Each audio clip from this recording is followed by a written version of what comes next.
안녕하세요. 오늘은 6월 학력평가 해설 강의로 찾아왔습니다. 쌤은 이투스 국어의 한예지 쌤입니다. 자, 오늘 여러분이 이 학력평가 시험 보시고 나서 굉장히 많은 기분이 들고 계실 텐데요. 우선은 고생하셨으니까 수고하셨다는 말씀을 드리고 싶고요. 내가 원하는 만큼 점수가 나온 친구들은 뿌듯한 기분으로 쉬어주시면 되고, 내가 원하는 만큼의 점수는 나오지 않았다 하는 친구들은 이제 내가 무엇을 틀렸는지를 한번 점검해 봐야겠다라는 마음가짐을 가진 채로 쉬어주시면 되겠습니다. 자, 우선은 많이 수고했으니까 여러분 정말 잘했고요. 자, 이 6월 학력평가 같은 경우에는 지금 쌤이 촬영을 하고 있는 현재를 기준으로 했을 때 등급 컷이 이렇게 나와 있습니다. 1등급 컷이 94로 끊기고 있다는 거는 난이도 출제를 상당히 잘했다고 볼 수 있겠죠. 그래서 여러분도 시험을 잘 보셨을 거라고 쌤이 생각을 하면서 지금부터 여러분이 많이 틀렸던 오답률 10위 안에 들어가 있는 그런 문제에 대해서 한번 해설을 해보는 시간을 가져보도록 하겠습니다. 그러니까 집중해서 잘 따라와 주시면 되겠죠? 자, 보시면 11번에서 12번 문제에 해당하는 지문 우선 나와 있고요. 그리고 여러분이 오답률이 굉장히 높았던 문제인 11번 문제에 대해서 함께 살펴보는 시간을 가져보도록 할 겁니다. 문법 문제 같은 경우에는 이렇게 지문이 주어지는 문제와 지문이 주어지지 않는 문제, 이렇게 두 가지 형태로 현재 출제가 되고 있습니다. 그럴 때 이렇게 지문이 주어지는 경우에는 이 지문이 내가 배운 내용에 힌트가 될 수 있다는 걸 생각을 하시면서 시험을 볼 때 10분 활용해 주시면 좋은데요. 자, 여기에서도 마찬가지로 11번 문제에서 활용을 할 수 있는 부분들이 분명하게 주어져 있었습니다. 그 부분을 함께 한번 살펴보고 가면 자, 조사에 대해서 나오고 있고요. 격조사, 접속조사, 보조사로 나눌 수 있다고 나와 있죠. 그리고 격조사에서는 격조사에 이제 설명이 나오고 나서 각각에 대한 예시까지 주어지고 있습니다. 굉장히 친절한 문제라고 생각을 하시면 돼요.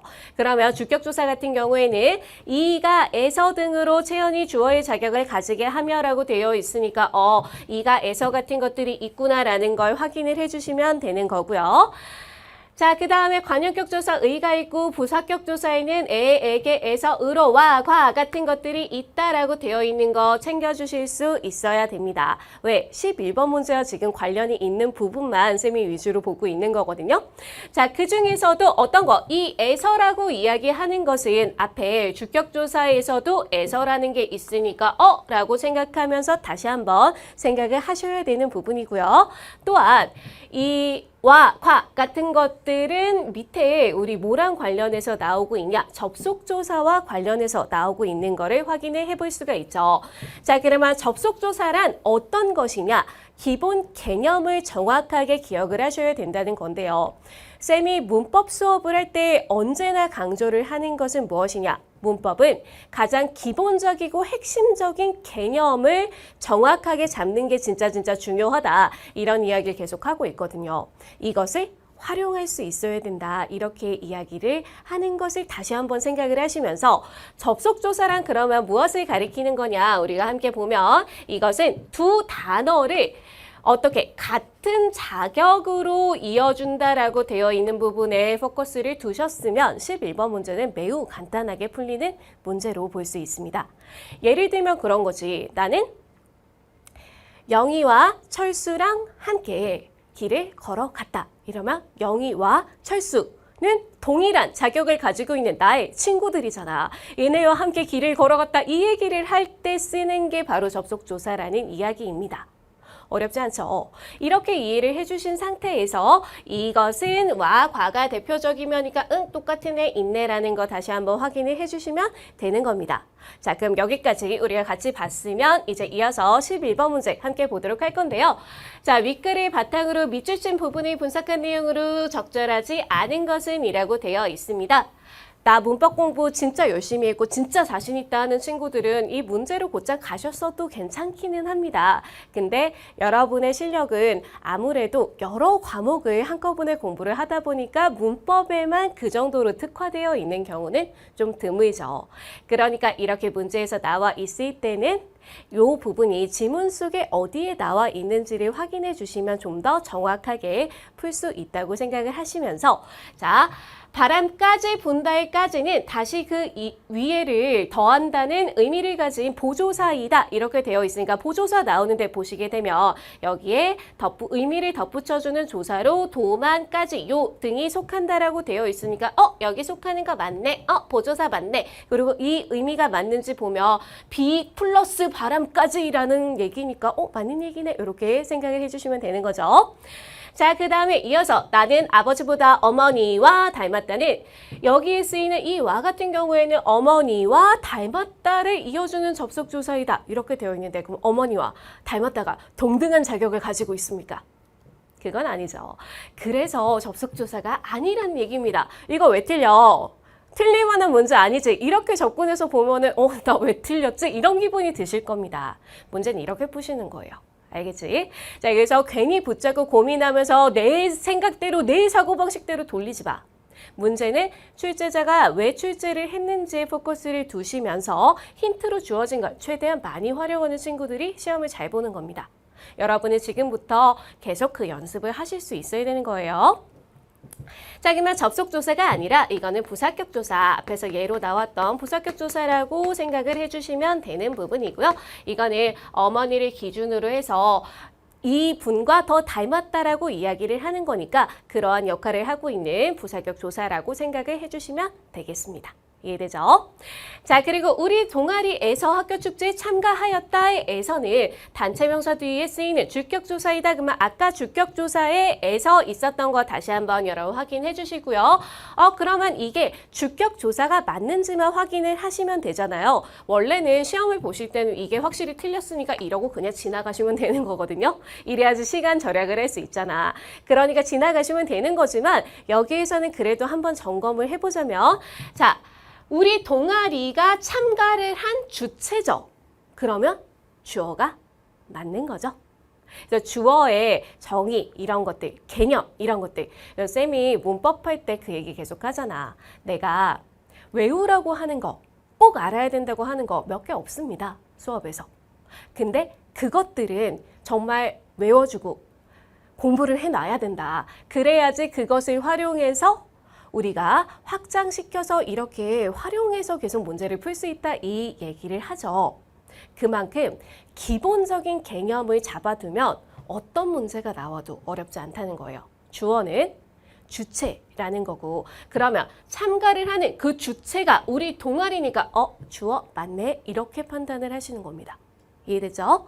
자, 그래서 2번이 정답이다. 이렇게 확인해 주시면 되고요. 자, 4번 같은 경우는 뭐 후격조사라는 거 요거 틀린 친구들은 많지는 않았을 거고요.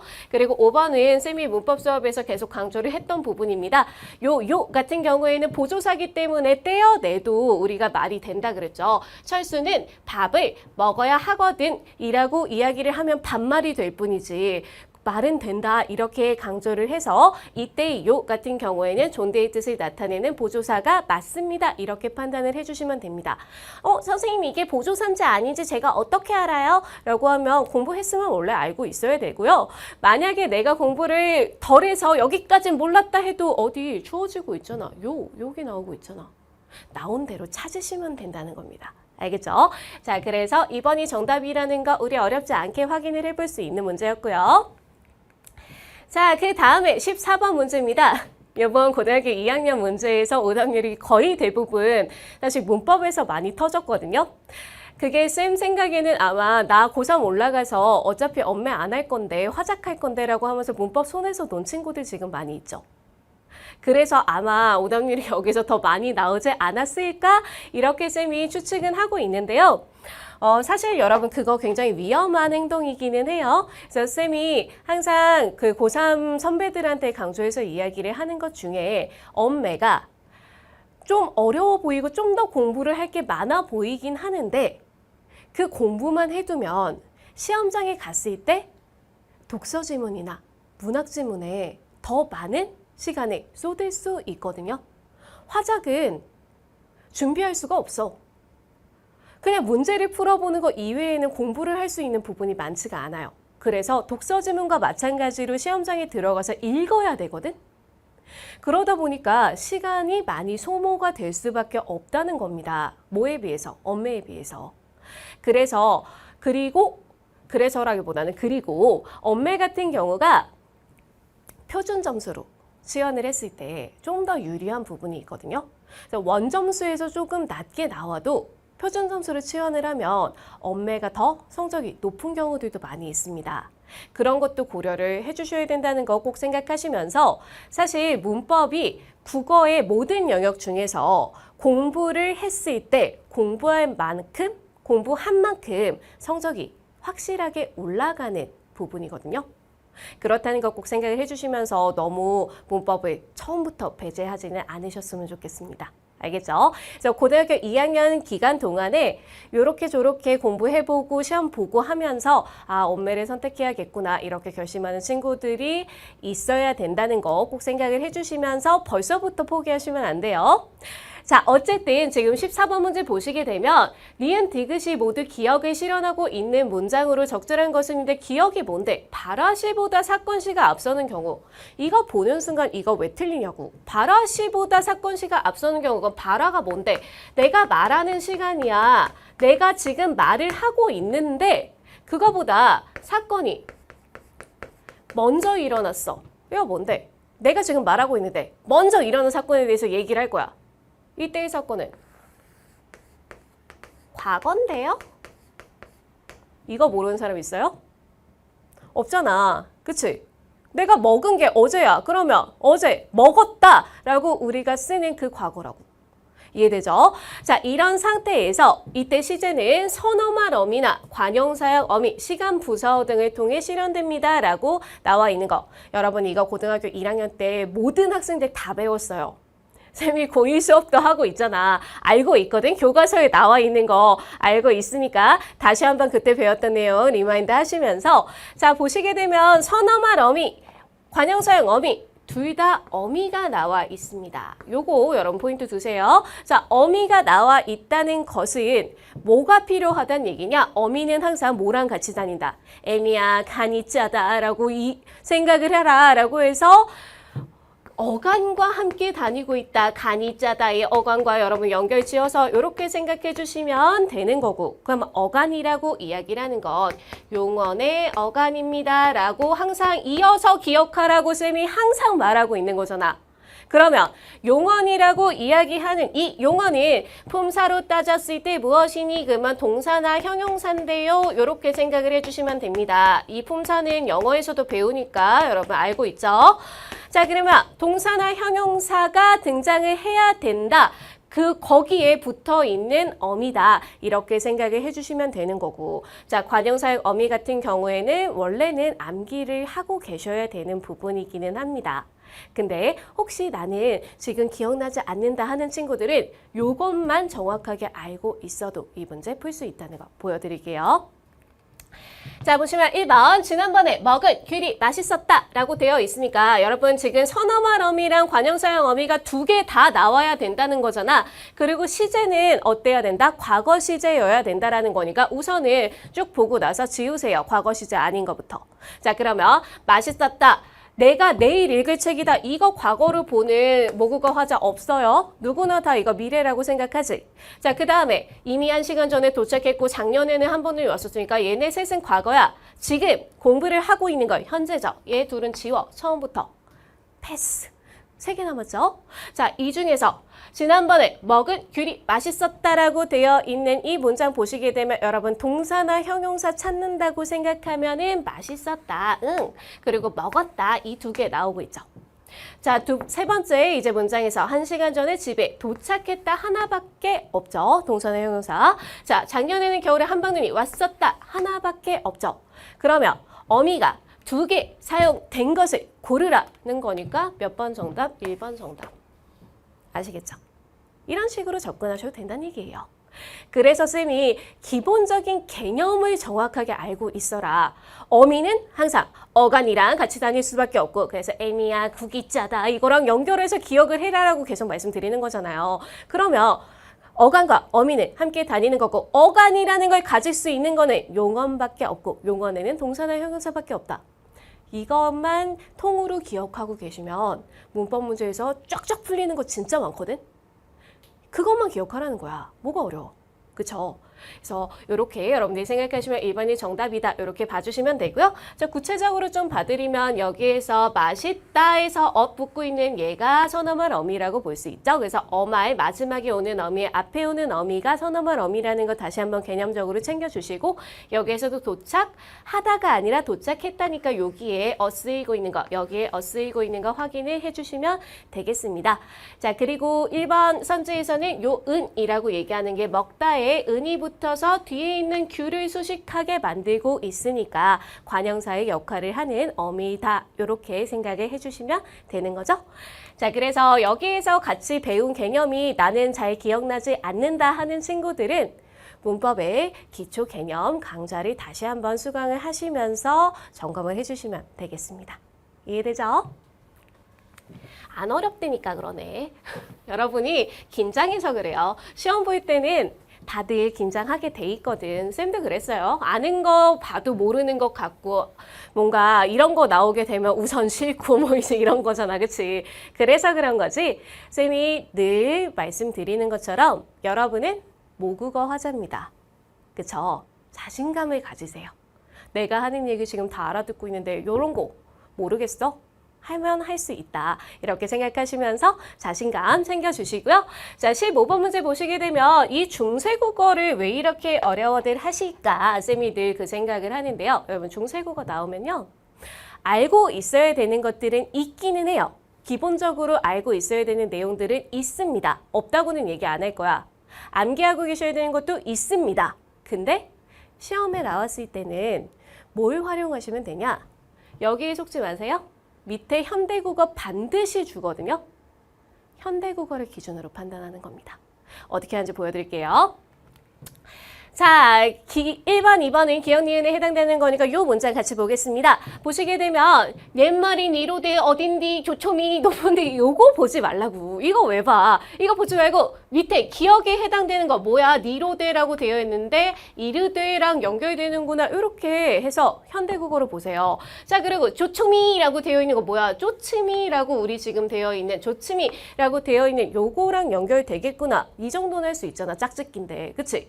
이렇게 여러분이 해주시면 자 여기에는 니은이 쓰이고 있는데 여기에는 안 쓰이고 있다. 이게 두음 법칙이다. 이 정도는 알고 있어야지. 이거 초등학교 때부터 했잖아. 두음 법칙. 그치? 그러면 두음 법칙이 적용되지 않았음을 알 수 있고 여기서는 니은이 안 썼고 여기선 쓰였으니까 두음 법칙은 두음에 니은이나 리을이 오는 거를 막는 거니까 여기에는 니은이 왔으니까 두음 법칙 없었네. 맞는 얘기. 이렇게 가시는 거예요.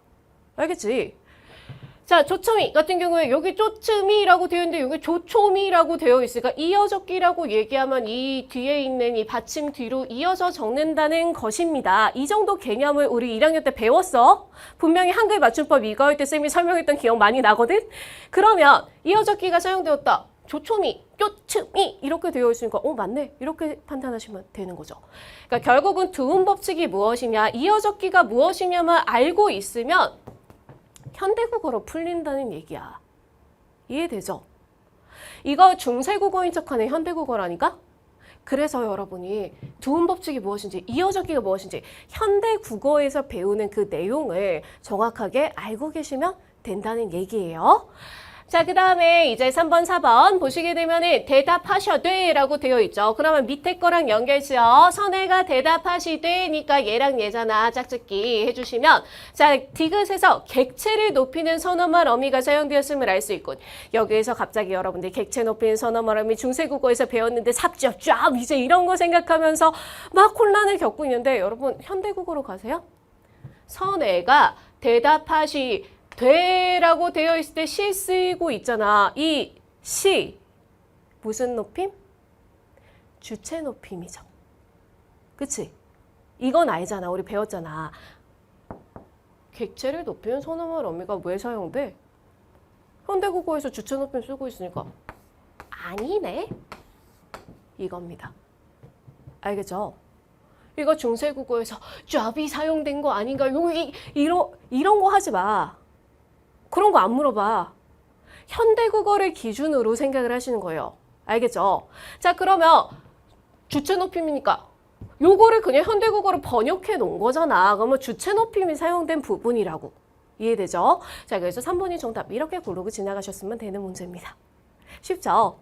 자, 그리고 리을에서 체연의 조상을 결합할 때 모음 조화가 지켜지고 있음을 알 수 있다. 그러면 석달일 예죠. 그러면 이렇게 연결 지었을 때 여기에서는 아라는 양성모음 뒤에 으라는 음성모음이 오고 있는데 여기에서는 점점으로 똑같이 되고 있으니까 아래아로 똑같이 되고 있으니까 모음 조화가 지켜지고 있다. 맞는 얘기죠? 양성모음은 양성모음끼리, 음성모음은 음성모음끼리라고 이야기했던 거. 자, 그 다음에 이어서 니 자신이라고 했을 때 현대국어에서 쓰이지 않는 자음이 쓰이고 있다. 뭐 이거 틀린 사람 아무도 없죠. 이거 현대국어에서 쓰는 사람 있어? 아무도 없잖아. 그쵸? 그래서 이렇게 여러분들이 생각을 해주시면은 요것도 맞는 얘기라고 판단해 볼 수 있으니까 어렵지 않게 정답은 3번이라고 고를 수 있는 문제였습니다. 알겠죠? 자, 그래서 앞으로 중세국어 문제가 이렇게 출제가 되는 경우에는 뭐에 집중을 해라? 현대국어로 주어진 해설에 집중을 해서 접근해서 풀면 의외로 굉장히 쉽게 풀린다라는 거 꼭 머릿속에 기억해 두시면서 다음 시험 볼 때 한번 활용해 보세요. 자, 그러면 문법은 이제 함께 같이 봤고요. 그 다음에 21번에서 25번 질문이 주어져 있습니다. 지금 가에 나오고 있는 게 이세계 부병루라는 시고요. 이것은 이제 그 나라에 대해서 걱정하고 있는 그런 내용이 나오고 있는 것으로 생각을 해주시면 되는 거고요. 자, 그 다음에 나시 같은 경우에는 이렇게 시조가 나와 있고요. 산중 잡곡이라고 되어 있는데 산중에서 이제 살아가는 모습에 대해서 나오고 있는 것이었습니다. 그리고 다 보시게 되면 달간한 사람에게 귀한 것은 없으나 이제 이런 식으로 얘기 나오고 있는 거 확인을 해주시면서 쭉 이어서 나오고 있는 이것은 박지원이 쓰신 이제 그 작품으로 생각을 해주시면 되는데요. 자, 문제는 24번 문제입니다. 이게 현재 오답률 1위 문제죠. 이거 왜 이렇게 어려우셨어요, 여러분? 자, 이거 사실 되게 안 어려운 문제인데 여러분이 이 문제를 틀렸다는 것은 기본적으로 여러분의 머릿속에 있는 대로 문제를 접근해서 풀었기 때문입니다. 자, 보기 함께 보도록 할게요. 보기를 바탕으로 달을 감상한 것으로 적절하지 않은 것은 이라고 되어 있죠. 그러면 글쓴이는 고정관념을 사로잡혀 사물의 다양한 현상을 제대로 살피지 못하는 태도를 비판하고 있다. 그렇대. 주제의식부터 줬어. 자, 그러면 대상의 외향에 얽매이지 않고 본질적 속성을 파악해야 대상의 참모습을 인식하고 있다고 본 것이다. 그러면 글쓴이가 중요하게 생각하는 건 외향이 아니라 무엇에 집중을 해라. 본질적 속성을 파악을 해야 된다. 라는 거니까 이게 중요한데 용이라고 이야기를 하고자 했다는 거야. 누가? 박지원이.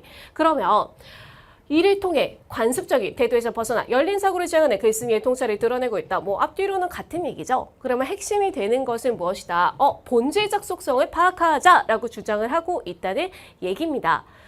뭐 주제의식을 그냥 준 거야. 그러면 보기는 그렇구나로 지나가시면 되는 거고요. 자, 1번 보겠습니다. 자기 생각과 한 가지 일이라도 다르면 만물을 모함하려는 것은 다양성을 인정하지 못하는 태도를 볼 수 있군. 이라고 하면 뭐 나와 있는 선지만 봐도 사실 맞는 얘기긴 하죠.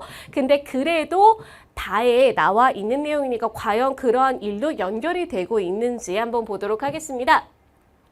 자, 한 가지라고 여기 되어 있는 건 저 혼자 화를 내고 한 가지라도 제 생각과 같지 않으면 만물을 모조리 모함하려 든다라고 나오고 있으니까 맞는 얘기죠. 그래서 이거에 대해서 비판하고 있는 것으로 볼 수 있겠죠. 자, 그래서 1번 선지는 맞는 얘기라고 여러분들이 생각을 해주시면 되는 거고요.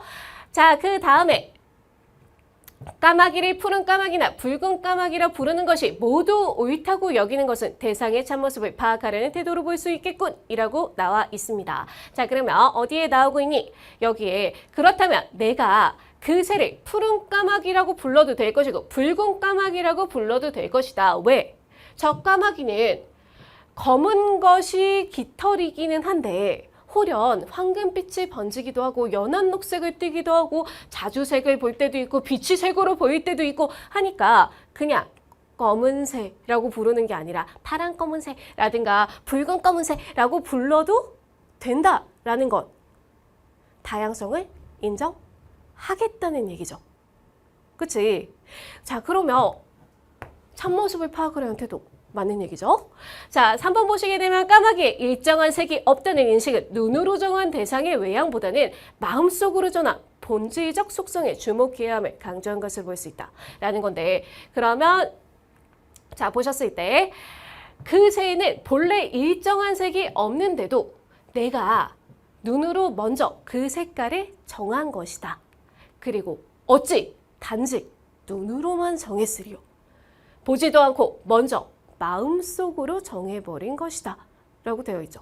자, 그러면 여러분 여기서 까마귀가 본래 일정한 색이 없다는 게 본질이지. 여기까지가 본질인 거잖아. 그치? 여기가 본질이야. 자, 근데 내가 눈으로 먼저 색깔을 정했고 보지도 않고 먼저 마음속으로 정해버린 것은 마음속으로 정했다고 해서 다 본질은 아닌 거죠. 그치? 자, 그래서 여기에서 나오고 있는 거 여러분 보시게 되면은 이게 고정관념이란 얘기잖아. 본질을 제대로 보지 않고 눈으로 본 것만 믿거나 마음속으로 내가 정해서 쟤는 못된 것 같아. 왜냐면 내가 보기에 내 마음에 안 들게 생겼거든. 이런 거야. 내 마음속으로 생각하는 거 다 진실이야? 아니죠. 고정관념이죠. 이런 이야기를 하고 있는 겁니다. 근데 보기에 그럴듯하지. 마음속으로 뭔가 눈이 아니라 마음속으로 내가 생각한 본질로 이러면서 여러분이 맞네 이러고 지나가는 거야. 이럴 거면 질문 왜 주는데. 그쵸? 그래서 3번이 정답입니다. 지문만 제대로 읽었어도 이거는 틀리는 내용은 아니에요, 여러분. 되게 분명하게 마음속으로도 먼저 이렇게 보기 전에 정해놨다라는 그 단락이 나오는데, 그 부분이 나오는데 여기에서 함정에 걸리면 안 되지. 그쵸? 그래서 여러분 스스로가 내 생각엔 이게 정답일 것 같아 라고 정답을 미리 정해둔 거야, 이런 것들은. 그러시면 안 돼요. 쌤이 늘 말씀드리는 것처럼 시험 출제자가 무엇을 물어보고 싶어 하는지에 항상 신경을 쓰고 계셔야 되는 겁니다.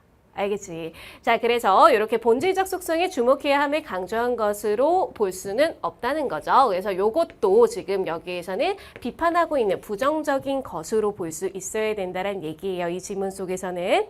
자, 그래서 3번이 정답이다. 이렇게 골라주시면 되는 거고요.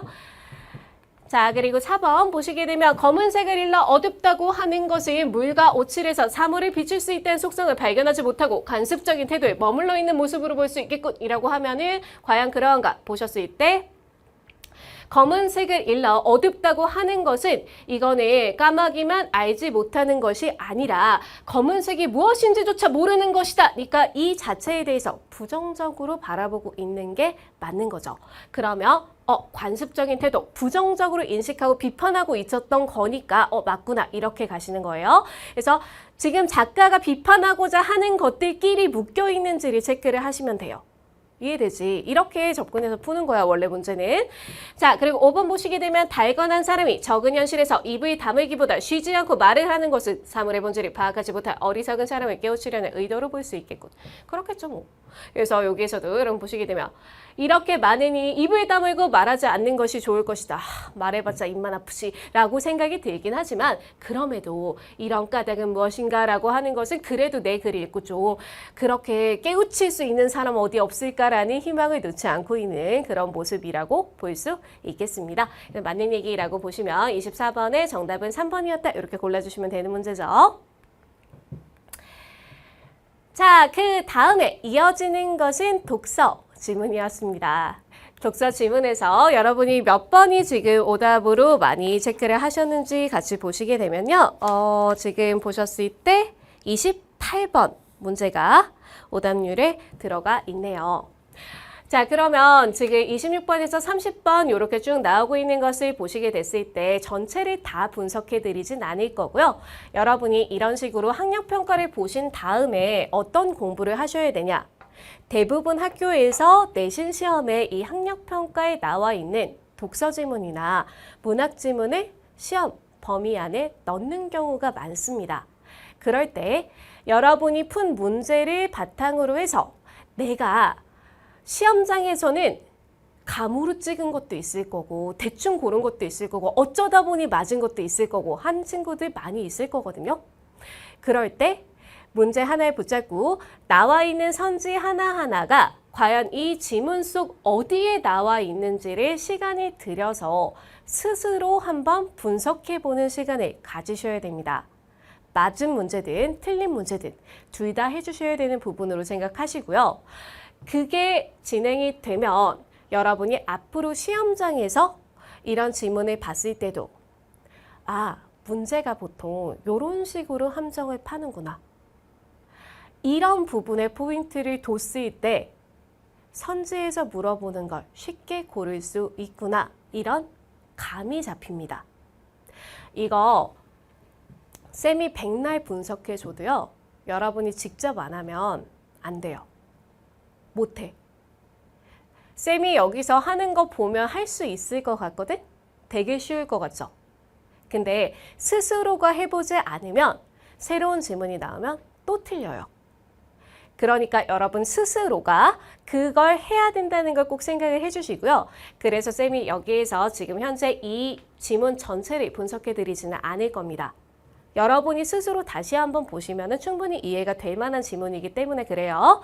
자, 그러면 여기에서 이제 어떤 부분에 포인트를 둬야 되는지만 우선 살펴보면, 자, 심리치료라는 것에 대해서 이야기를 하면서 빅터 프랭클이라는 사람이 나오고 있죠. 이 빅터 프랭클이 무슨 얘기를 했는지가 나오면서 뭐에 대해서 나오고 있냐. 지금 프로이트라는 학자가 나오고 있고요. 그리고 또 아들러라는 학자가 나오면서 지금 이 프랭클과 비교, 대조하고 있는 내용이 계속 나와 있는 것을 확인을 해주시면 되는 겁니다.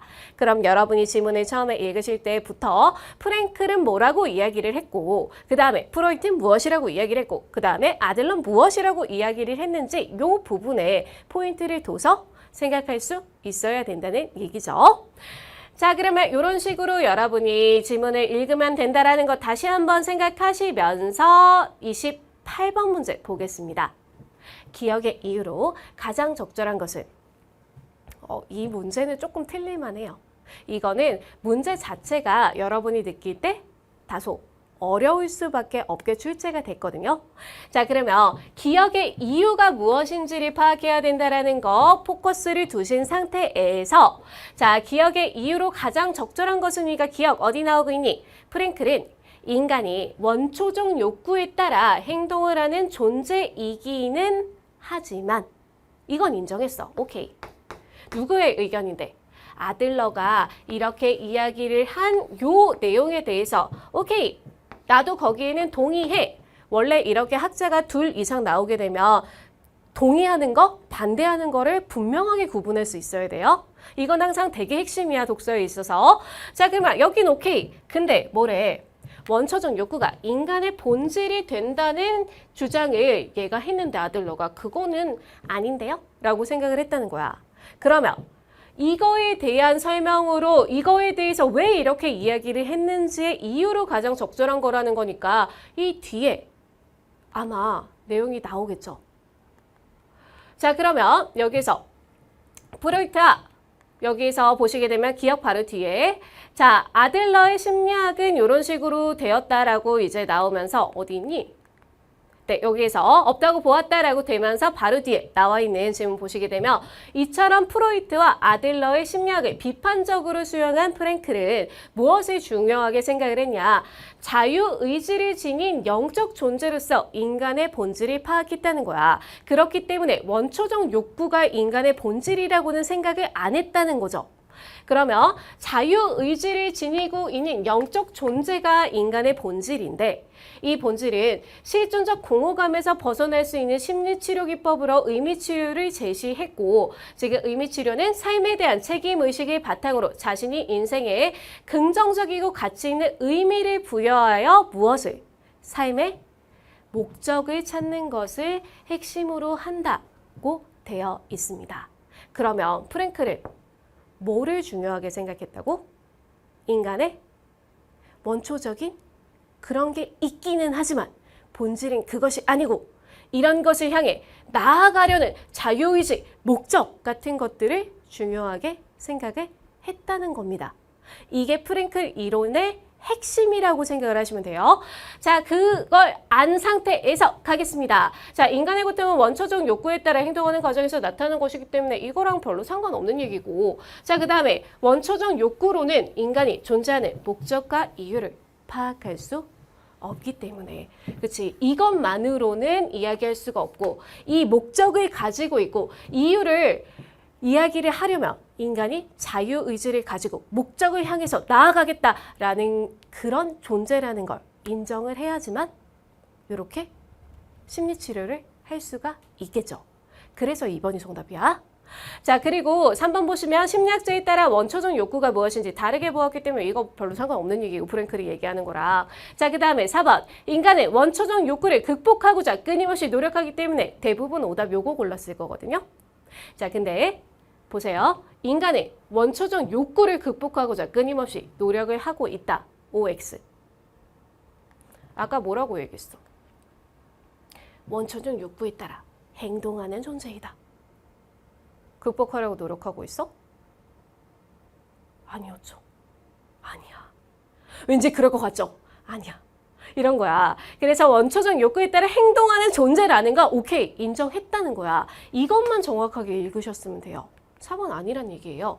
그래서 얘는 실존적 공허함에서 벗어나고자 하는 게 오히려 목적이라고 생각을 한 거고, 그러기 위해서 계속 이유를 정하고 목적을 정해서 자유의지를 갖고 노력을 한다고 생각하는 거지, 원초적 욕구를 극복하고자 노력한다라고 생각한 적이 없다고 프랭클은. 이해되죠? 이렇게 분석을 하시는 거예요. 자, 그래서 2번이 정답이라는 거 너무 분명하게 우리가 확인해 볼 수 있었고요. 자, 인간에게만 존재하는 것이 아니다. 뭐 이것도 별로 상관없는 얘기죠. 자, 그래서 2번이 정답이구나. 이렇게 골라주시면 되는 문제였고요. 요거는 좀 어려웠을 것 같아요. 이 부분은 여러분이 2번과 4번은 좀 고민을 했을 법한 이야기라서 아까도 이야기한 것처럼 공통점과 차이점을 초점을 맞춰서 기억을 해주시면 되겠습니다. 네, 이제 31번에서 34번에 해당하는 고전소설 지문을 함께 보도록 하겠습니다.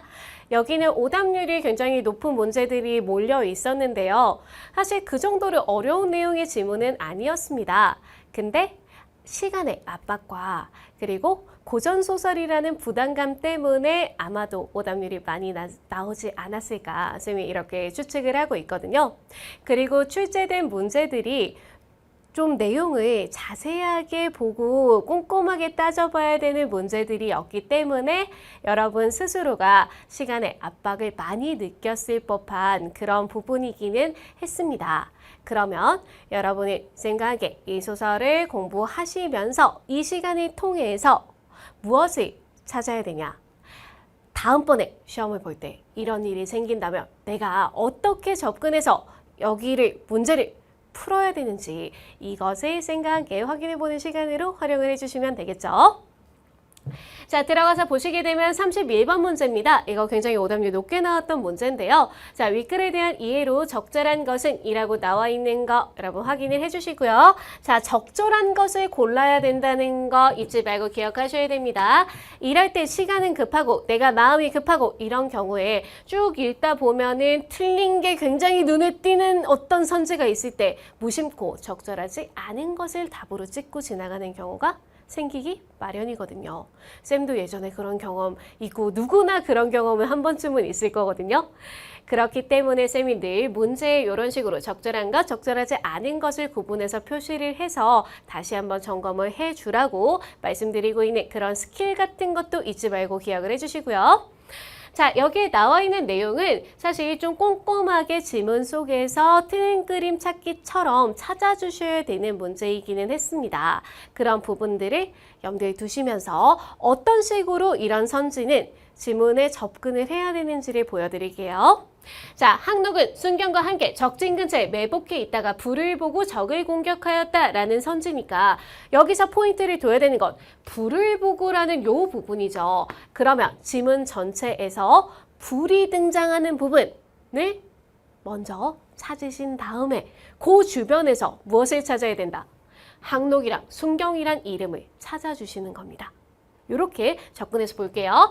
자, 보시게 되면 여기에 제장과 의논하기를 적진이 분명히 배를 한 대 잡아맬 것이니 제장은 적진의 사면에서 불을 준비하고 있다가 방포일성에 들어가 배에 불을 질러라 하고 순경과 항록에게 말하기를 무엇이라고 얘기를 했어? 정병 5처씩 거느리고 적진저에 매복하여 있다가 불이 일어남을 보고 나면 또 군사를 놓아쳐라. 그래서 불 나면은 양쪽에서 들이쳐서 치세요라고 이야기를 하고 있는 거죠. 맞는 얘기. 그래서 뒤에 전체 지문에서 보시면 실제로 적을 공격하는 장면도 나오고 있습니다. 근데 저기만 확인을 해도 여기서 싫은데요? 라고 하면은 군대에서 명령 불복종이 나오는 거잖아. 그런 일은 있을 리가 없다는 얘기야. 그만큼 1번이 정답이라는 걸 확실하게 확인을 해볼 수가 있었죠. 자, 이렇게 골라주시는 겁니다. 지문 전체를 다시 읽으면서 나 시간 없는데 어떡하지 이러는 거 아니고요. 자, 포인트를 잡아서 그 부분을 위주로 해서 틀린 그림 찾기 식으로 꼼꼼하게 읽어주시면 쉽게 풀린다는 거 확인을 해볼 수 있는 문제였죠. 다음번에 시험 보실 땐 이런 식으로 접근해서 풀어주시면 되는 겁니다. 자, 2번 보시면 맹원은 군대를 이끌고 농림산으로 달려 천자와 그 가족을 사로잡았다 라고 나와 있는데, 자, 그러면 맹원은 10만 대병을 거느리고 농림산으로 급하게 달려와서 과연 황후와 태자, 공주 세자매가 농림산의 피란에 와 있어서 얘네들을 군사로 둘러싸고 황후와 태자, 공주 세자매를 데려다가 진중에 두고 기다리면서 지금 중행달이 천자가 항복하는 것은 이제 어렵지 않을 것이다. 왜? 인질로 잡았거든. 이라고 이야기를 하는 거죠. 그래서 그곳에 가두고 장안으로 격서를 전하여 말하기를 이라고 되어 있으니까 천자는 어디에 있는 거야? 장안에 계시는 거고 지금 인질로 잡힌 것 황후, 태자, 공주, 세 자매구나 이렇게 생각을 해볼 수 있는 거죠. 그렇기 때문에 천자를 잡은 것은 아니다. 이렇게 판단해 주셔야 되는 거죠. 그리고 천자 잡히면은 전쟁 끝났지 뭐 이긴 거잖아. 그렇죠? 그래서 이렇게 여러분이 이번은 아니네 생각해 주셔야 되고요. 자, 3번 보시면 중행달은 성운과 다시 맞붙고 싶다는 내용을 담은 격서를 장안으로 보냈다라고 되어 있는데 여기에서 격서를 전하여 말하기를 무엇이라고 얘기했어? 천자가 항복하지 아니하면 황후, 태자, 공주, 세 자매를 죽이리라 라고 해서 천자가 격서를 보신 다음에 고민을 하시는 거잖아. 어떡하지? 라고 생각하는 게 나오면 이 격서에서 너 나와 나랑 붙자 이 내용이 담겨 있는 건 아니고 내가 인질 잡고 있으니까 항복하세요 라는 내용으로 생각을 해주시면 된다는 얘기죠. 자, 그 다음에 이어서 여러분 보시게 되면 자, 성우는 순경에게 적병의 옷을 입히고 진문 밖에 세워 군사가 좌우에서 홍해하게 하였다라는 선지가 나오고 있는데요. 요거 많이 고르셨던데 좀 자세하게 꼼꼼하게 읽는 습관을 들이실 수 있어야 됩니다. 자, 그럼 이 부분은 적병의 옷을 입히고 나왔으니까 지문 전체를 훑어봤을 때 이 내용이 나오는 부분을 위주로 다시 한번 점검을 하셔야 된다는 얘기예요. 이렇게 되면. 자, 그랬을 때 이 부분이죠. 자, 성운이 순경에게 그대가 접전하되 지금 순경에게 얘기를 하고 있는 거야. 그대가 접전을 하되 적이 성문을 열고 나오면 내가 군사를 거느리고 싸우다가 달아날 것이니 내가 도망가기 시작을 하면 적들이 나를 따라올 테니까 그때 재빨리 성에 들어가 황후와 태자와 공주 세자매를 매시고 급히 나오도록 하라라는 거니까 순경은 뭐 하라는 거야? 얘네를 데리고 나오세요. 이분들을 모시고 나오세요. 라는 숨어 들어가는 역할을 맡기고 있다는 거죠. 그리고 군사 대여섯 명에게 적병의 옷을 입혀. 그럼 적병의 옷을 입은 것은 순경이 아니라 군사 대여섯 명이구나 이렇게 생각을 하실 수 있어야 된다는 거죠. 그래서 군사들은 적병의 옷을 입고 있는 거고 순경은 숨어서 성 안으로 들어갈 기회만 노리고 있다. 이렇게 생각하실 수 있어야 된다는 거예요. 자, 그래서 이렇게 옷을 입혀 이런 부분을 위주로 해서 앞뒤를 살펴보면은 쉽게 고를 수 있는 OX를 찾을 수 있는 부분이었다라는 거 다시 한번 생각하시면서 순경에게가 아닙니다. 이렇게 골라주셔야 되고요. 자, 5번 보시면 순경은 성운이 중행달과 싸우다 달아날 것을 알지 못할 리가 없지. 금방 읽었던 부분에서 내가 달아날 거니까 그때 너 들어가서 구해와 라고 했는데 이걸 모를 수는 없는 거죠. 자, 그래서 1번이 정답이었던 문제로 생각을 해주시면 되는 거고요. 자, 이어서 자 A와 B에 대한 설명으로 가장 적절한 것은 이라고 나와 있으니까 A랑 B 부분을 함께 보도록 하겠습니다. 자, 보시면 A 부분 여러분 여기에 나오고 있죠. 자, 중행달이 잠이 깊이 들어있는 것을 보고는 그 곁에 앉아 행달을 깨웠다라고 되어 있는데 이때 중행달 같은 경우에는 우리가 전체 지문을 봤을 때 알 수 있는 것처럼 진성훈이라는 주인공의 반대되는 적이죠. 그러면 우리가 생각할 때 독자들이 봤을 때 진성훈의 입장에서 봤을 때 이 사람은 적군이니까 나쁜 놈이라고 생각을 하시면 되는 거죠. 자, 행달이 놀라 일어나자 원수가 천연히 위로하며 말하기를 이라고 얘기할 때 이때 원수는 너 이 원수 새끼 할 때 그 원수 아니고요. 우리 국가 대원수 할 때 그 원수예요. 자, 그러면 원수가 천연히 위로하며 말하기를 이게 누구니? 라고 하면은 진성훈인데요. 라고 생각을 해주시면 되는 거고요. 자, 우리 입장에서 주인공이니까 좋은 사람이라고 생각해 주시면 되는 겁니다. 자, 그대는 놀라지 말지어라. 그대 누구야? 중행달에게 얘기를 하고 있는 거죠. 자, 나는 금인국 백화선의 신령이라 라고 해서 자기 자신이 신령이라고 뻥치고 있어 지금. 신이한 존재로 둔갑을 하셨어요. 자, 그런 다음에 세상을 둘러보니 중국이 어진 천자를 얻지 못하여 백성이 도탄 중에 들었으니 라고 이야기를 합니다. 천자 누구 편? 원수 편. 원수가 지금 천자를 지키고 계시는 거잖아. 근데 어진 천자를 얻지 못하여 백성이 도탄 중에 들었으니 하늘이 노하시어 장군으로 천하를 평정하게 하였다라고 얘기할 때 그럼 이 장군은 누구겠니? 라고 물어보면 그대이자 장군인 이분이십니다. 이렇게 생각하셔야 되는 거예요. 이해되죠? 자, 그래서 이렇게 천하를 평정하게 하였다. 그러나 대명대원수 진성훈은 천하의 명장이라 그대가 조용히 잡지는 못할 것이다. 그래서 자기 자신에 대해서 다시 한번 얘기를 하면서 자, 사실은 자기지만 자기는 지금 현재 진성훈은 자기가 신령인 척하면서 중행달한테 이야기를 하고 있는 거잖아. 그래서 사실 너로 하여금 천하를 평정하게 하려고 했는데 얘가 너무 세. 그래서 조용히 잡지는 못할 것 같으니까 내가 꿀팁을 하나 주려고 왔거든. 이란 얘기예요. 그래서 내일 아침에 태풍이 일어날 것이니 내가 태풍을 일으킬 건데 나는 그럴 수 있어. 신령이니까. 자, 일어날 것이니 장군은 배를 낱낱이 육지를 흩어놓고 바람이 일어나면 배가 풍비박산할 것이니 모든 배를 한데 잡아매어서 이렇게 대비를 해놓도록 해라 라고 알려주고 있는 거야. 신령님이 오셔서. 이렇게 생각을 해주시면은 지금 진성훈이 중행달을 속이고 있는 걸로 볼 수 있겠죠. 자기가 신령인 척하면서. 그쵸? 자, 그래서 이렇게 배를 잡아매가지고 결국 불에 타는 장면이 뒤에 이어지고 있는 것과 연결 지어주시면 되는 거고요. 자, B 부분 보시게 되면 적장은 나의 재주를 모르느냐 하느냐라고 얘기를 하고 있을 때 이 적장 같은 경우는 다시 한번 누구니? 라고 얘기하면은 중행달입니다. 이렇게 앞뒤에 나오는 내용과 연결 지었을 때 살펴볼 수 있습니다. 그래서 어젯밤에 내가 이미 너희 진중에 들어가서 황후태자 공주 세자매를 모셔다가 진문 밖에 계시게끔 하였다. 내가 이제는 성중에 천년을 있어도 쓸데없는 짓이 됐으니 인질 다 내가 구출해 왔으니까 인질 없거든 너? 라고 얘기를 하면서 급히 나와 승부를 결정하자. 너 나와 나랑 싸우자 라고 얘기하고 있는 겁니다. 자, 그러면 이때 내가 이미 너희 진중에 들어가서 라고 할 때 나 같은 경우는 누구니? 라고 하면은 성훈이라고 생각을 해주시면 되는 거겠죠. 자, 이런 식으로 보시면 아직 사실은 앞뒤의 내용을 봤을 때 모셔 나오지 못했어. 근데 이렇게 이야기를 해서 지금 중행달을 끌어내고 있는 장면으로 생각해 주시면 됩니다. 자, 그래서 중행달 되게 순진하죠. 여기서 진중의 군사의 옹의를 받고 있는 이제 이걸 보면서 탄식해서 갔구나. 어느 사이에 데려갔는가 그랬는데 쌩 같으면은 저기 내려가고 확인해 봤을 것 같거든. 자, 진짜 데려갔나? 확인했을 것 같은데 여기에서는 여기 딱 속아가지고 중행달이 나오는 내용으로 이제 이어지고 있는 것으로 살펴볼 수 있겠습니다. 자, 그러면 A와 B 어떤 내용인지는 파악되셨죠? 이것을 바탕으로 해서 함께 보도록 하면 자, 가장 적절한 것을 고르는 문제라는 거 확인해 주시고요. 자, A는 B와 달리 자신이 상대의 편이라고 속여 자신의 목적을 달성하려 하고 있다. 이게 맞는 얘기죠. 자, 그래서 나는 신령입니다. 그리고 B 같은 경우에는 너 소용없으니까 나와 라고 이야기를 하고 있으니까 달리라는 거 맞고요. 자, 내가 신령이니까 내가 도와줄 테니 너 지금 배를 잡아매 라고 얘기해서 불지르기 쉽게 라고 가로치고가 들어가 있는 거잖아. 그래서 1번이 정답으로 골라주시면 되는 거고요. 자, 2번 보시면 A는 B와 달리 상대가 처한 무력한 상황을 언급하여 자신의 능력을 과시하고 있다. 이거는 아니죠. 내가 도와줄 테니까 라고 계속 이야기를 하고 있는 있는 거지 이렇게 얘기하고 있는 거 아니고 오히려 무력한 상황 언급해서 능력을 과시하고 있는 건 A보다는 B에 가까운 내용이라고 볼 수 있겠죠. 자, 그 다음에 B는 A와 달리 상대의 환심을 사기 위해 자신의 초월적 존재라는 것을 밝히고 있다라는 것도 내가 신령인데라고 이야기를 하고 있는 거 오히려 A라고 볼 수 있으니까 아니다. 이렇게 생각을 해주시면 되고요.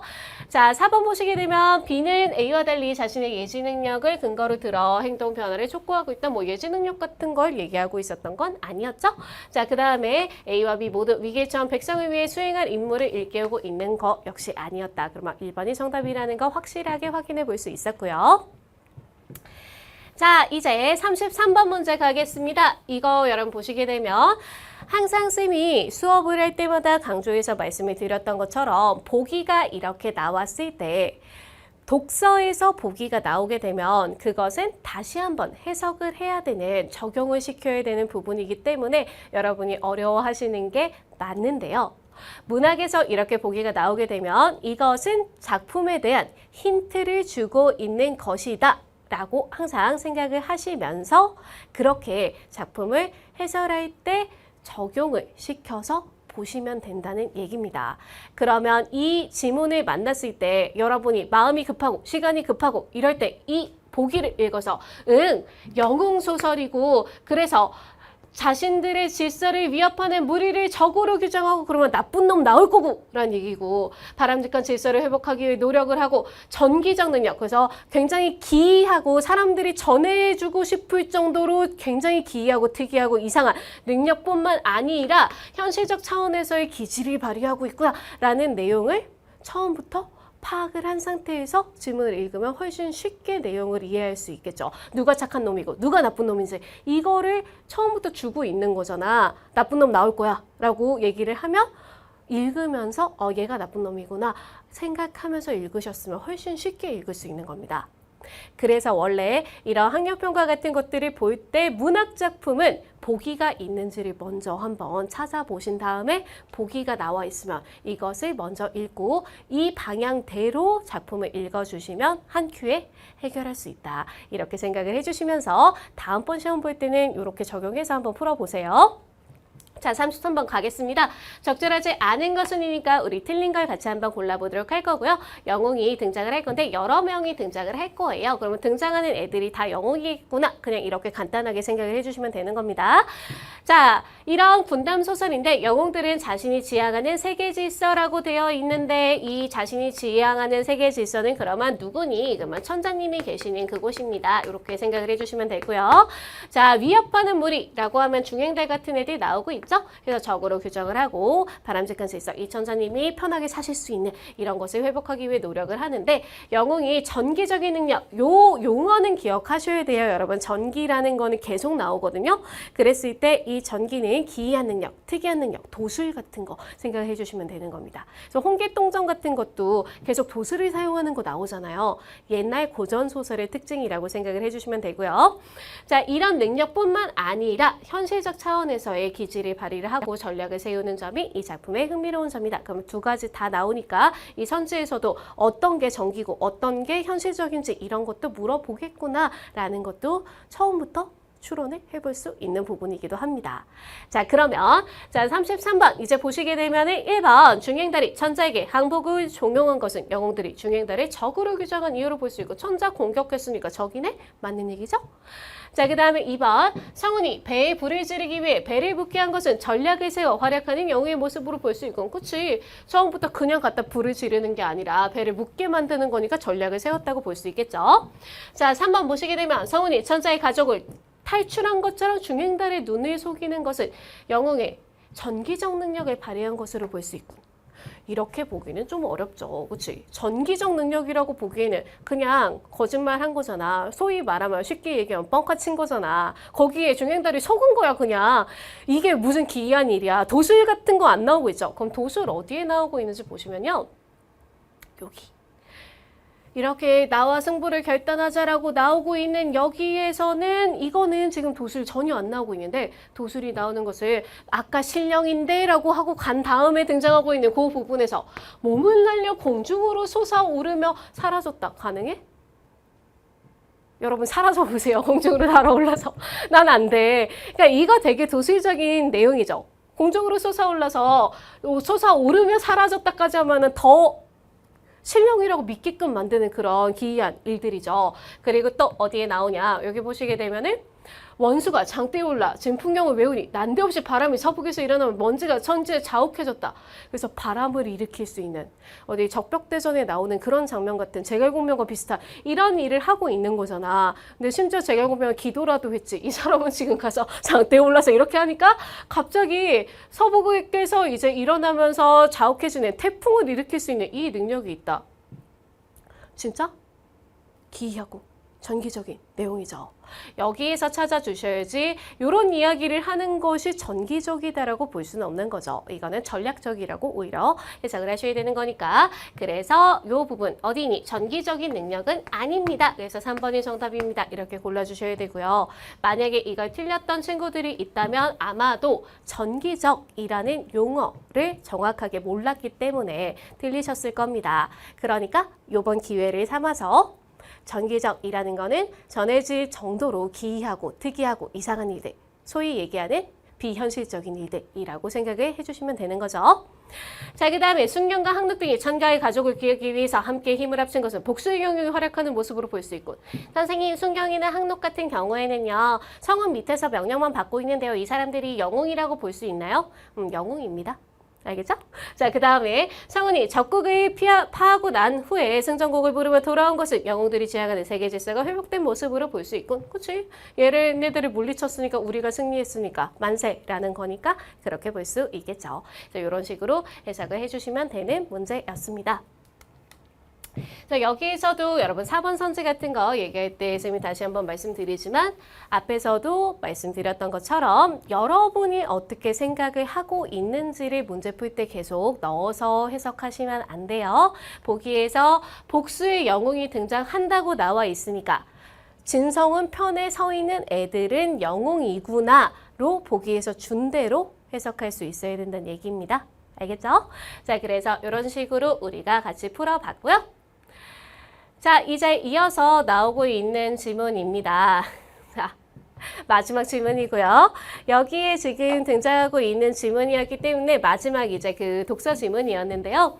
자, 요 질문 같은 경우에는 그림이 나오고 있다는 데서 우선은 좀 긴장이 되셨을 거고, 또한 시간이 부족했기 때문에 여기에서 충분한 시간을 쏟지 못한 친구들도 많이 있었을 겁니다. 그리고 좀 문제가 까다로웠던 게 하나 있었어요. 그래서 거기서 오답률이 굉장히 높게 나왔던 것으로 확인을 해볼 수 있는데요.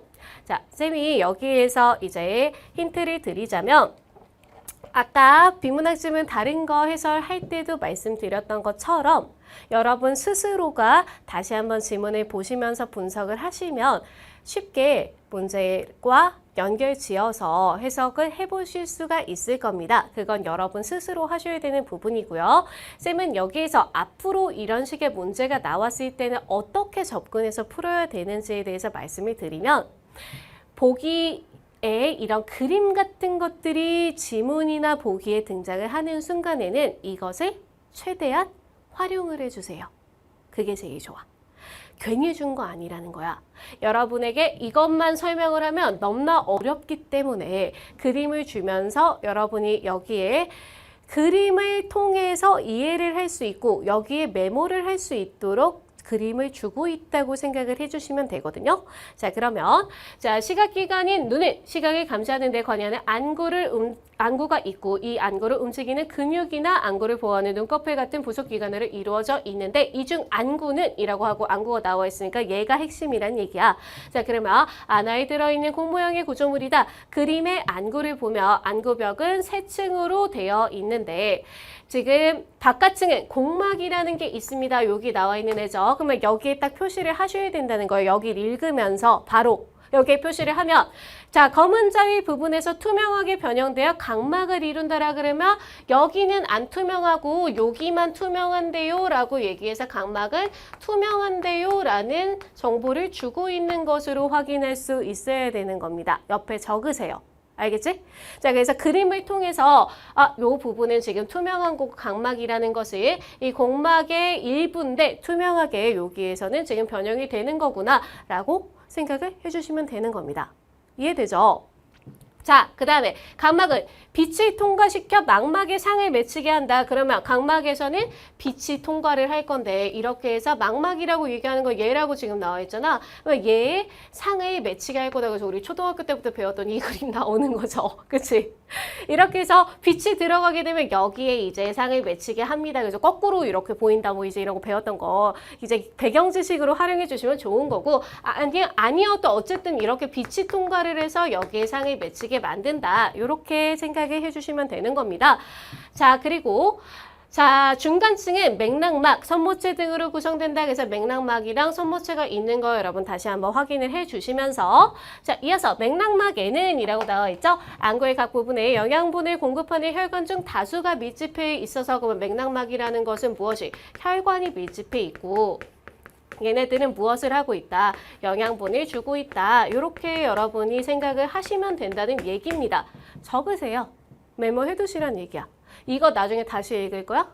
저렇게 각 부분에 대해서 지금 설명을 하고 있다는 거는 이거랑 관련된 문제 반드시 나온다는 얘기입니다. 그쵸?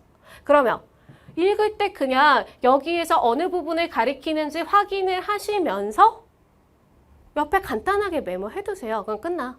알겠죠?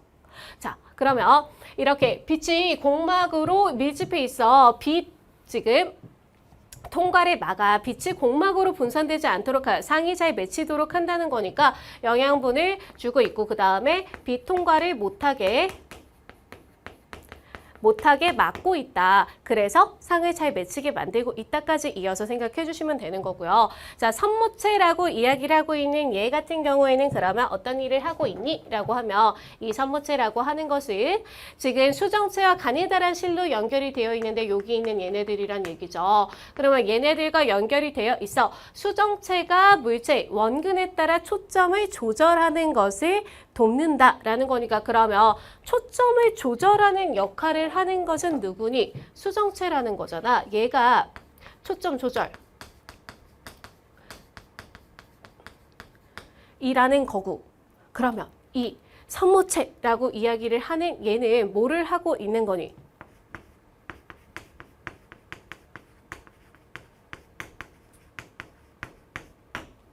이거죠. 이 얘기를 하고 있는 거잖아. 자, 그러면 안쪽 층은 빛을 감지하는 망막이다라고 해서 여기에 있는 망막 얘기가 이제 나오고 있네요. 자, 망막은 안구벽 안쪽에는 유리체가 넓은 부위를 차지하고 있고 그 다음에 유리체 앞쪽에는 수정체가 자리 잡고 있다라고 해서 망막은 되게 간단하게 지나가네. 자, 안쪽 층은 빛을 감지하는 망막이다니까 그러면 이 망막 같은 경우에는 무엇을 하는 거니? 빛을 감지하는데요 라고 생각을 해주시면 된다는 얘기죠. 그런 상태에서 여기 안에 있는 이제 유리체 얘기하고 있고 그 다음에 앞쪽에는 수정체가 자리 잡고 있다라 그래서 초점을 조절하는 예에 대해서 다시 한번 이름이 언급되어 있는 것을 확인해 볼 수 있습니다. 자, 그러면 여기까지 나온 내용 여기 정리한 게 전부잖아. 그치? 자, 이 상태에서 이런 안구는 단단하지 않고 그래서 모양을 유지하기가 힘들고 그래서 그 약간의 모양 변화라도 있어서 초점이 달라지기 때문에 안구 형태를 유지하는 게 중요한데 이것을 담당하는 것은 유리체다 그러면서 여기에서 제 형태의 물질이고 안구 내압을 적정하게 유지함으로써 맥락막에 대해서 지지해주고 붕괴를 방지하고 뭐 이제 이런 얘기가 쭉 이어지고 있는 것을 확인을 해주시면 됩니다. 문제에서 필요한 부분 여러분이 다시 한번 분석하시면서 봐주시면 되고요. 자, 쌤은 여기에서 이제 어떤 부분을 볼 것이냐 38번 문제에 해당하는 내용을 함께 보도록 하겠습니다. 자, 이거 오답률 거의 1위, 2위를 지금 다투고 있는 문제인데요. 보시면 윗글에 대한 이해로 적절하지 않은 것은 이라고 되어 있는 데서 함께 보도록 하죠. 자, 각막은 공막과 달리 투명하다. 공막에 근데 투명하다 써 있으니까 응! 이라고 생각하시고 지워주시면 되는 거고요. 자, 수정체는 빛이 통과할 수 있는 구조다. 각막을 통해서 빛이 이렇게 들어온다라고 이야기를 하고 있었잖아요. 그럼 수정체 어디 있는데? 여기 있잖아. 얘가 지금 같은 색깔로 갈게요. 얘가 수정체란 얘기잖아. 이거 없이 통과할 수 있어? 못하죠. 에이 뛰어넘어서 내가 저쪽으로 통과할 것이야. 이거 돼? 안 돼. 그러니까 수정체에 여기에 초점 조절만 나와 있기는 하지만 이걸 통과시켜서 지금 여기에다가 이거를 빛을 맺히게 한다라는 설명에서 통과할 수 있는 구조겠구나라는 거는 추론해내실 수 있어야 된다는 얘기예요. 이해되죠? 여러분 보통 지금 이번 선주에서 되게 고민 많이 하셨을 거예요. 보통은 이렇게까지 추론하긴 얘기가 잘 안 나와. 살짝이라도 언급을 해주는데 여기에서는 이런 구조를 통해서 추론하게끔 만들고 있습니다. 대신 그림을 줬죠. 저 글로만 써 있으면 저렇게 문제 못 내. 저렇게 내면은 여러분 못 풀어요. 근데 이 그림을 줬다는 것, 이것을 통해서 이렇게 지금 그림을 그려놓고 여러분이 시작했으면 맞는 것 같은데 라고 생각을 할 수 있다는 얘기입니다. 그러면 이렇게 의심이 드는 경우에는 2번은 이렇게 해두시고 지나가서 다른 것들을 확인하고 2번이 맞는지 다시 한번 확인을 해주시면 되는 거죠. 자, 그러면 유리체는 맥락막에 대하여 망막을 지지해 준다라고 했을 때 아까 유리체에 대해서 이야기 나오는 거 여러분 다시 한번 확인하시면 요거는 어렵지 않게 확인해 볼 수 있는 부분이고요. 또한 선모체는 수정체와 연결되어 물체의 원근을 감지한다라고 되어 있는데 여러분 선모체 뭐라고 있는 거예요? 수정체와 연결이 되어 있는 거는 맞는데 물체의 원근을 감지하는 건 수정체가 하는 일이지. 선모체는 수정체를 도와주는 거죠.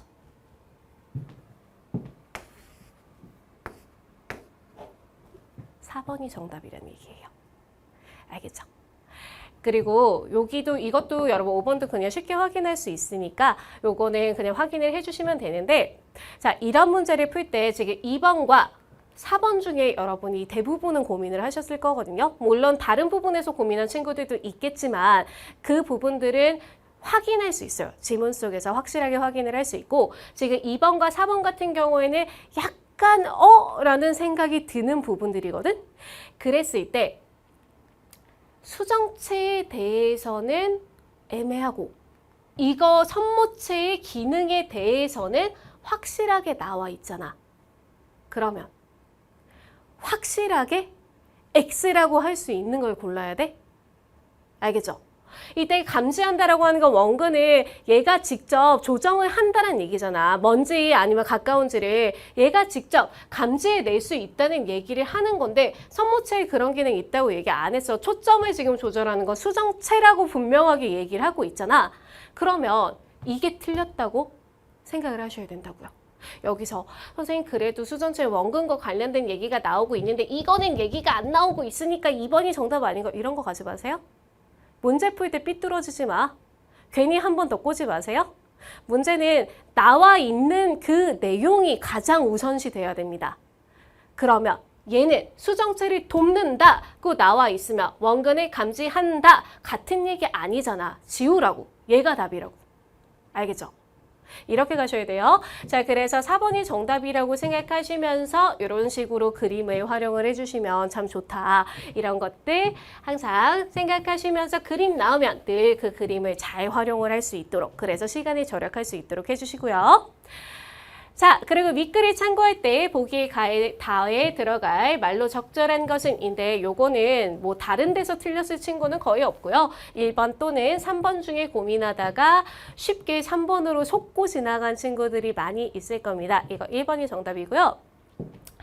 자, 이 밀어낸다라는 거는 아예 나와 있기 때문에 여러분 틀릴 수가 없어요. 어디에서? 지금 안방이라는 공간이죠. 안방이 비어 있다면 외부에서 누르는 기압에 대응하기 위해 유리체가 뭐라고 나와 있는 거 아예 나와 있거든. 자, 외부에서 누르는 기압에 대응하기 위해 유리체가 밀어내는 압력 때문에니까 4, 5번을 고른 친구는 거의 없을 거야. 이걸 고를 이유가 없어. 너무 분명하게 주고 있잖아. 자, 그러면 1, 2, 3번 중에 고민을 했을 텐데 자, 압력 때문에 안방이 찌그러질 가능성이 높고 따라서 방수가 이 공간을 채우는데 만약 방수의 공급량에 비해 배출량이 어떻게 되면 이거 포인트 주셔야 돼요. 나와 있는 내용하고 이게 똑같을 거라고 생각하면 안 돼. 자, 방수의 공급량에 비해 배출량이 많다라고 이야기를 하는 것은 뭐야? 방수가 부족하다는 거죠. 배출량이 많아지게 되면 부족하다는 얘기고 공급량의 배출량이 적어지게 되면 많아진다는 얘기잖아. 자, 이걸 바탕으로 해서 지금 비교를 하고 있는 게 공급량에 비해 배출량이라고 이야기를 하고 있는데 포인트를 둬야 된다고. 실제로 우리 지문에는 어떻게 나와 있는지 보시게 되면 방수의 배출 여부와 관계없이 선모체는 계속 방수를 만들어내기 때문에 과도한 방수가 되면 이꼴 어떤 결과가 나온다? 안압이 높아지는 결과가 나오거든요 라고 얘기를 하고 있는 거잖아. 그럼 방수가 많아지면 안압이 높아진다는 것을 확인을 해주시면 자, 여기에서 이 얘기죠. 공급량에 비해 배출량이 어떻게 되면 안압이 어떻게 돼서 시신경이 손상된다. 안압이 높아지면 시신경이 손상된다라고 나와 있으니까 상승을 고르셔야 되는 거고요. 그러면 이 상승을 시키기 위해서는 어떻게 해야 된다? 여기에서 지금 나와 있는 데서 어디 갔어? 여기 과도한 방수라는 거니까 공급량이 더 많아야 되는 거지. 나가는 것보다. 그래야지 많아지는 거잖아. 그러면 공급량이 더 많아지려면 공급량에 비해 배출량이 적어져야 되는 거죠. 1번이 정답이란 얘기예요. 이해되죠? 근데 여러분이 그냥 여기에서 지금 여기에서 과도한 방수 나왔으니까 이거 그냥 많아지고 이렇게 고르고 지나갔으면은 3번으로 고르고 틀렸을 거란 얘기입니다. 시간이 급하니까 나와 있는 대로 그냥 대충 고르고서 맞았다고 생각하고 쉬운 문제라고 생각하고 지나가는데 비문학에서 보기 지문이 그냥 있는 그대로 옮겨 적게끔 되어 있는 경우는 거의 없어요. 알겠지? 요런 식의 약간 꼬이는 부분이 있는 거야. 요거 하나야 지금 꼬은 부분이. 그러면 이 부분 확실하게 읽어줄 수 있어야 된다는 거야. 비문학 읽으실 때요. 보기 부분 읽는 거 대충 읽지 마세요. 이거 되게 중요해. 그리고 나와 있는 그대로가 그냥 내가 틀린 그림 찾기처럼 여기에 적용할 수 있을 것 같으면 한번 의심해 보세요. 과연 그러한 것인가? 정말 그런 경우도 있긴 있어. 근데 아닌 경우들도 많이 있거든요. 그러니까 그런 경우에는 요 꼼꼼하게 읽으면서 정확하게 물어보고자 하는 게 무엇인지를 찾을 수 있도록 평소에도 그렇게 읽도록 연습을 해주시면 됩니다. 이해되죠? 자, 그래서 이런 식으로 풀어보면은 쉽게 풀어볼 수 있는 문제였다는 걸 함께 확인을 해봤습니다.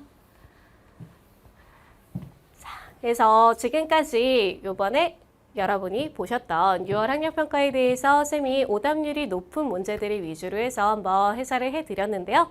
여기에서 쌤이 해설해드린 것들을 참고하시면서 여러분 스스로가 다시 한번 내가 왜 틀렸는지 그리고 이런 것들이 조금 더 빠르게 지문 속에서 답을 찾아내기 위해서는 어떤 식으로 해야 되는지 쌤이 알려드린 내용을 바탕으로 해서 여러분 스스로 다시 한번 주말 동안 공부해보는 시간을 가져보시면 좋겠습니다. 그러면 실력이 쑥쑥 향상되어 있는 걸 느끼실 수 있을 거예요. 네, 학력평가 보시느라고 고생 많이 하셨습니다. 쌤하고는 다른 강의에서 다시 만나보도록 할게요. 안녕.